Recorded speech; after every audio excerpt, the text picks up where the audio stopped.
Welcome to the readers and listeners of ESCExtra.com. We're here with Maltese representative Kurt Calleja. Welcome, Kurt. Hi, how's it going? Very well. Well, first of all, I'd like to say congratulations on winning Eurosong 2012 and being Malta's representative in Baku. Thank you very much. Thank you. So, imagining that night about 2 months ago now, it was pretty close in the end between you and Claudia. Yep. How did you feel when the votes were coming in? Oh, well, I mean, we started off as not even being one of the favorites, really. So when on the night we made it to the finals, we were, from the semi-final to the final, we were like, whoa, okay, so maybe it's not as bad as we thought. I mean, we love the song, don't get me wrong, but, the feedback we were getting wasn't as huge as what we got from Over and Over the year before. Mm-hmm. Then we were getting like a good number of SMSs and Facebook messages from a good number of people. And I was like, you know what, guys? I mean, I didn't want to tell them, to be fair, but I mean, I was, in my heart was racing. I said, maybe we could do well. Maybe we could be in the first five. Yep. And I was holding my fingers, I was like, oh God. But then as soon as the televoting came and we didn't get, the televoting started ranking and everyone was getting their votes, and I was like, oh no, we're not going to get any votes from the people. They didn't like it as much as we thought. And especially when second place then was given, with the televoting to Gianni. Mm-hmm. At that moment I thought, oh no, we're not going to get any votes. I mean, really, what are the chances of having someone who's participated only twice or three times, and getting the most votes? Yep. And then all of a sudden when they call our name, and I was like, oh no! Ah! It was amazing. And over there, that was before the judges actually started voting. Mm-hmm. At that point, I was already happy, even if I didn't win. Because really and truly, when an artist is performing on stage, what he wants is to have a big audience, and that the audience appreciates what the musician is doing. So yes, the judges are important because they might be linked and they might get you to different places. Mm-hmm. But to have, the Maltese the bigger percentage of the Maltese population backing you up on the song, for me was already good enough. But then, when the votes started coming in from the judges, and in the beginning we didn't do too well. I mean, it wasn't bad, obviously 8 and 10. Yeah. But like when you've got the 12 from the televoting, you're like expecting the 12s all the time. Yeah. But then we got a 12 halfway through, and 2 12s at the end, and that feeling is just unbelievable. I mean, I personally loved 5 or 6 songs from this year's Malta pre-selection, and I would listen to them time and time again.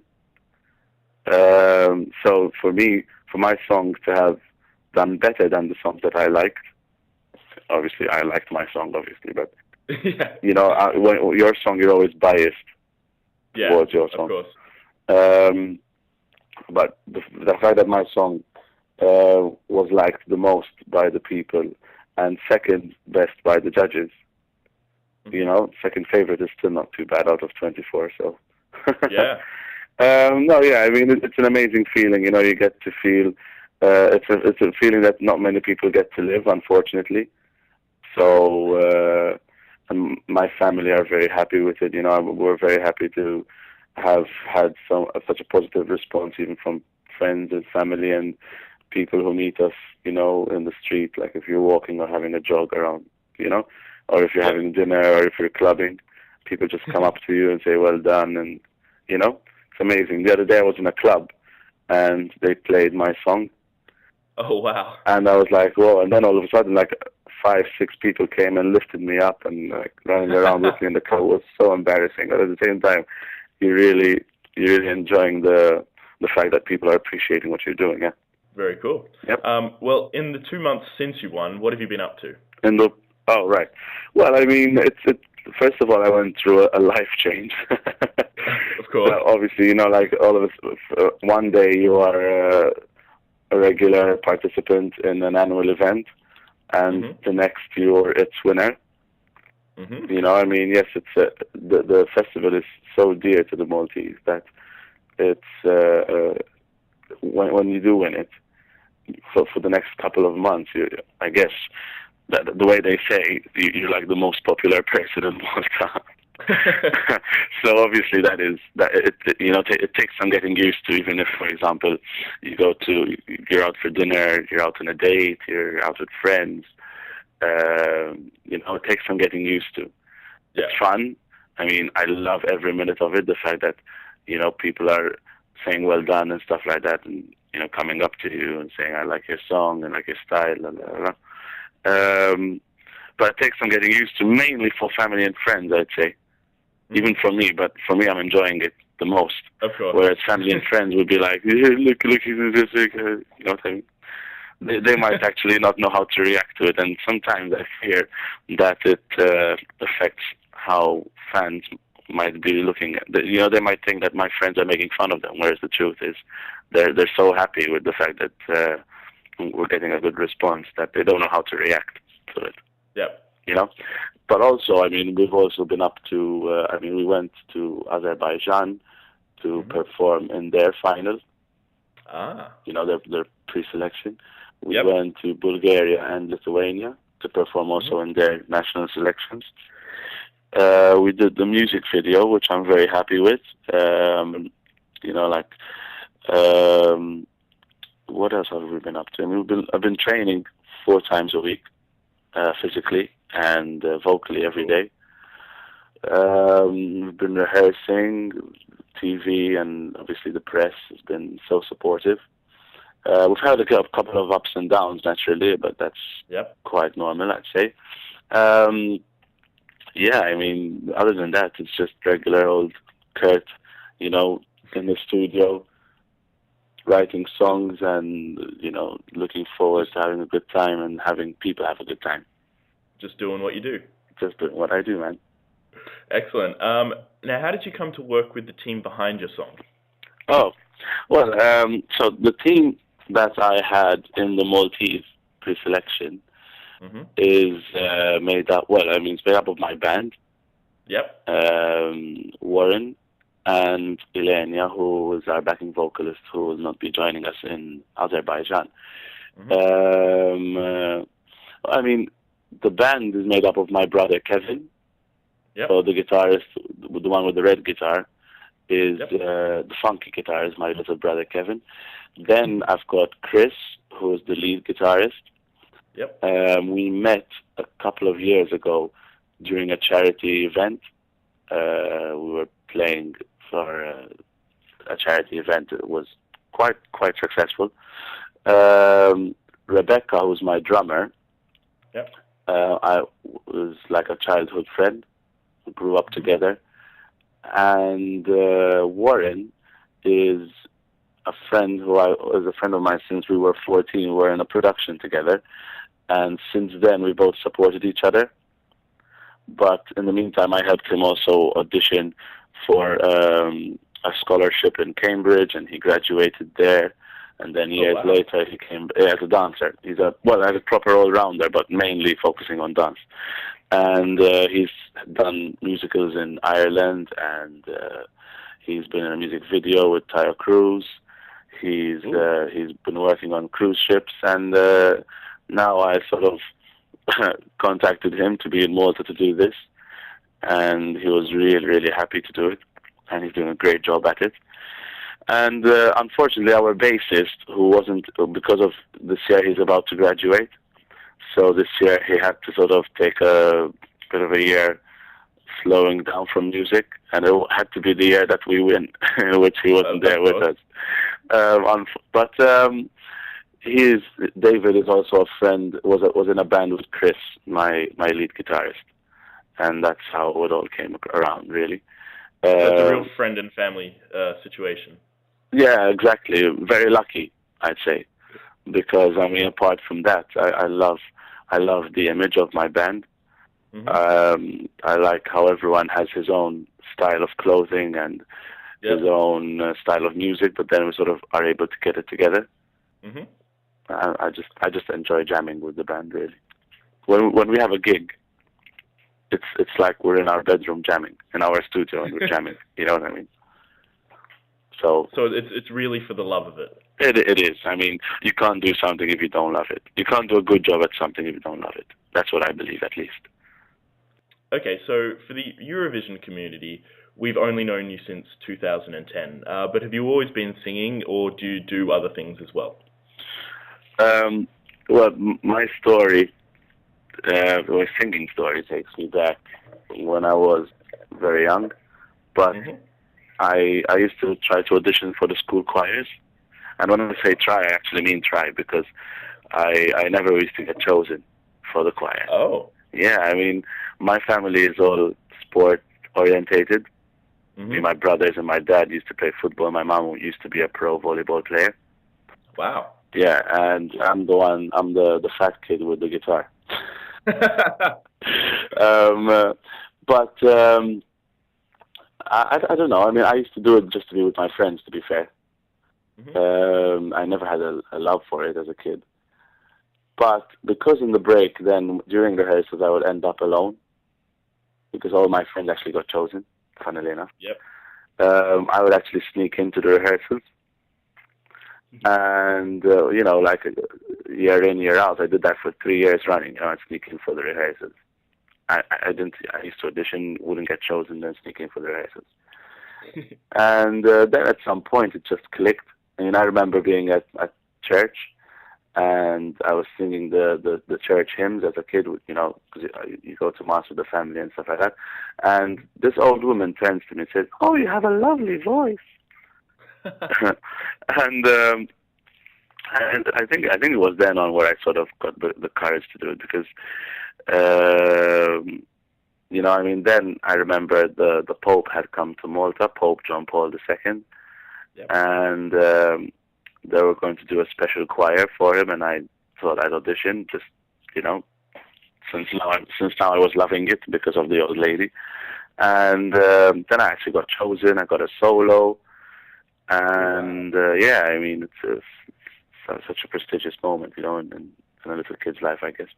Yeah.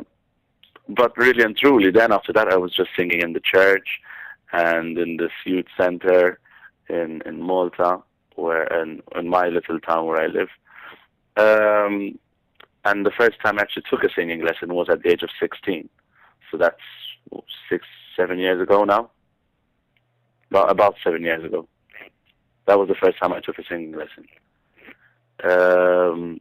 I did 3 years with Maestro Brian Chafai, who is a really good classical teacher. And then I went to live in England for a year, working with an airline. But during my free time, I would take master classes in London with people such as, the cast of Grease Lightning and a maestro who was conducting the Phantom of the Opera. I took classes with a vocal coach who did Les Miserables a couple of years ago. So it's like all these little experiences together, I guess. Yeah. And when I came back to Malta in 2009, I was in a reality show / singing competition. Something on a much smaller scale, like the X Factor, I guess. Yep. Where you get people doing cover versions and do a bit of a reality show as well and stuff like that. And all the people who I was competing with had been in the music industry in Malta since they were kids, and I felt like a real idiot, to not use other words, because all of them had been in the business since they were kids, and their parents and stuff like that, and in competitions had their own singles, and I was just there competing just as a voice really. And by the end of it, I got third place. Not bad. Not too bad at all, actually. Especially considering that halfway through the competition, we had to sing a song that belongs to us, Oh and I wow. didn't have one. So in 2 days, I had to get someone to write me a song which I liked, and produce the music and stuff like that. It was a nightmare. It was a nightmare. Wow. Anyway, but we got through it, and through this competition, then I actually met Priscilla, who I sang with in 2010. Yep. And then we did fairly okay. I mean, out of 140 applicants, we made it to the final. I got 12. We got 12th place together, Mhm. and then it was back to our solo career. Really, I mean, I kept on singing on local TV, one of Malta's top programs. I was a soloist on this program, and I started getting invited to loads of different events.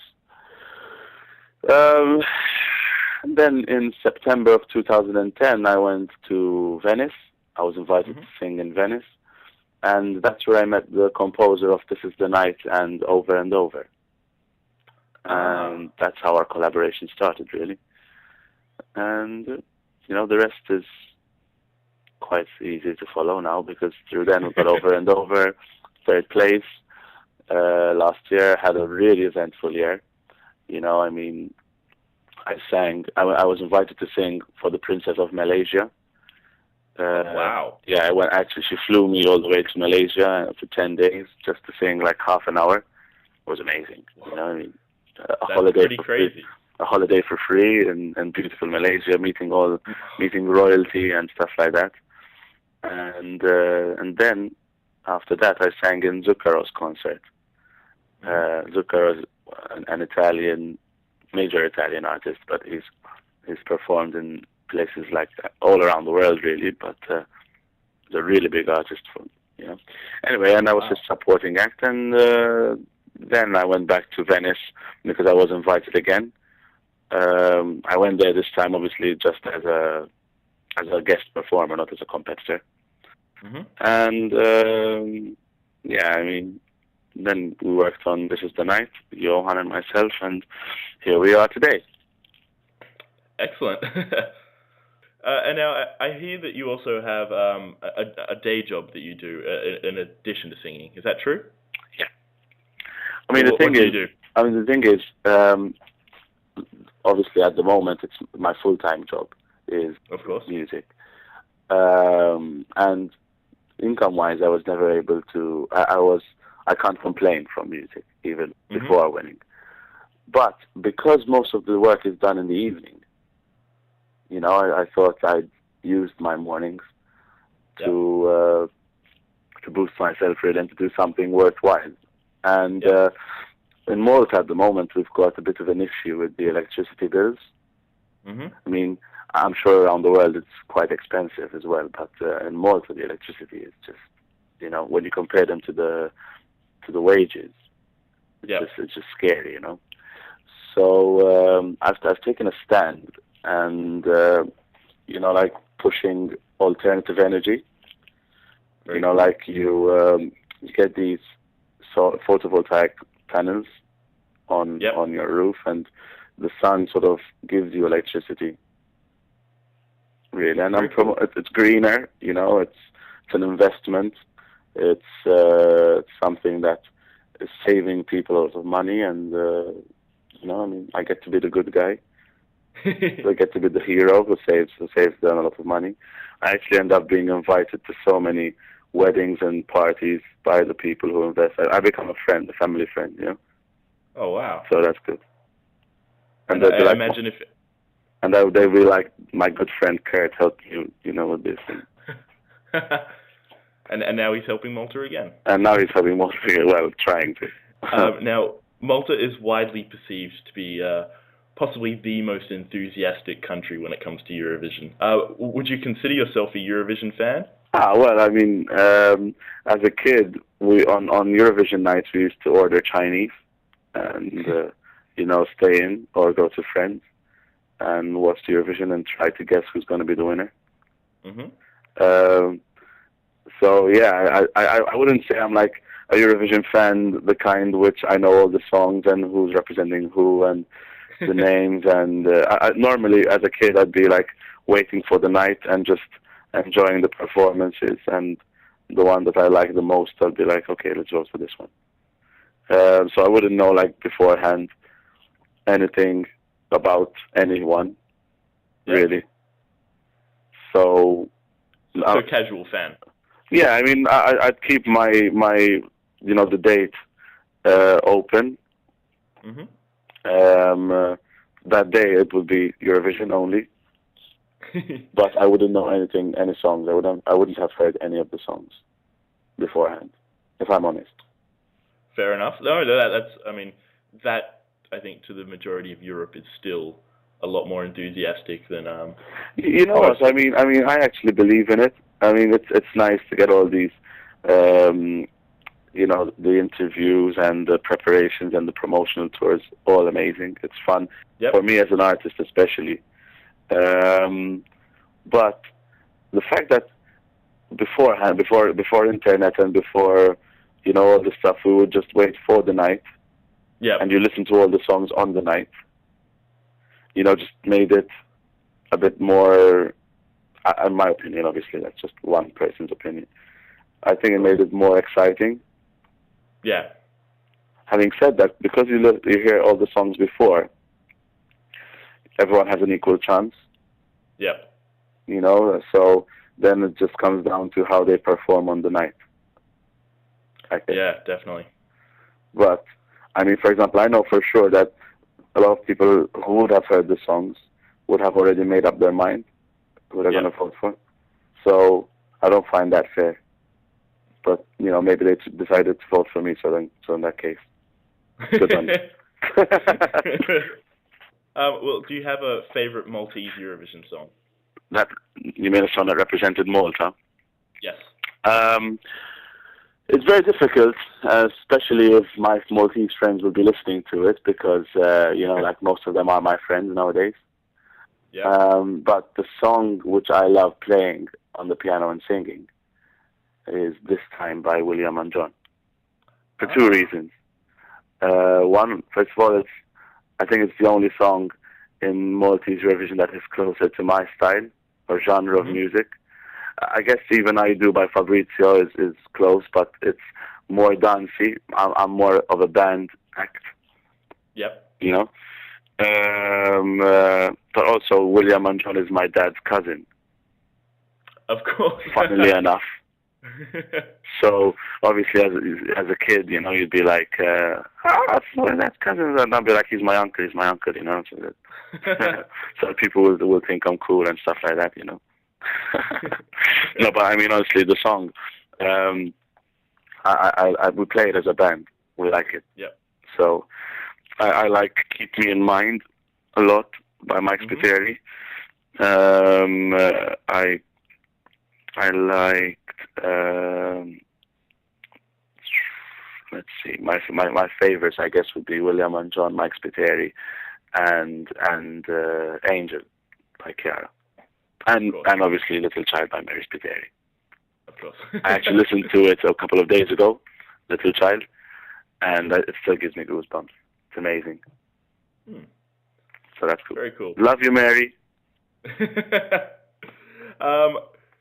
Now, obviously, you will have heard at least, I guess, about 3 or 4 of this year's songs being at President National Finals, and with Switzerland and France being at your national final. Yeah. But have you heard many of this year's? And if you do you have a favorite, I guess? Mm-hmm.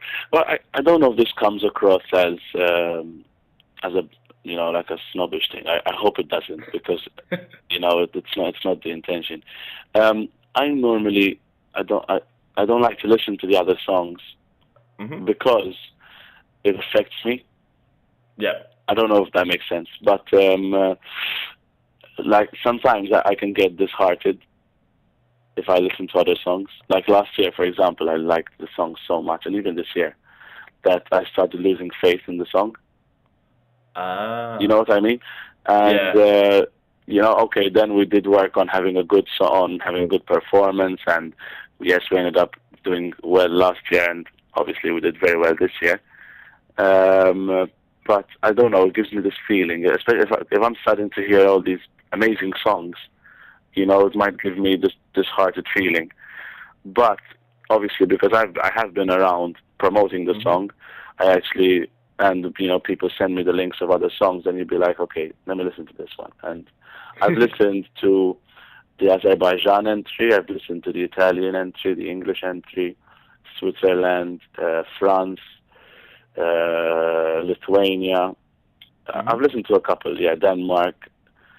I believe it or not, I like the Lithuanian entry a lot. Love is Blind. I like the constant changes of the song. Yep. I like his act as well. He's, you know, the fact that he's alone on the stage, but he fills the stage.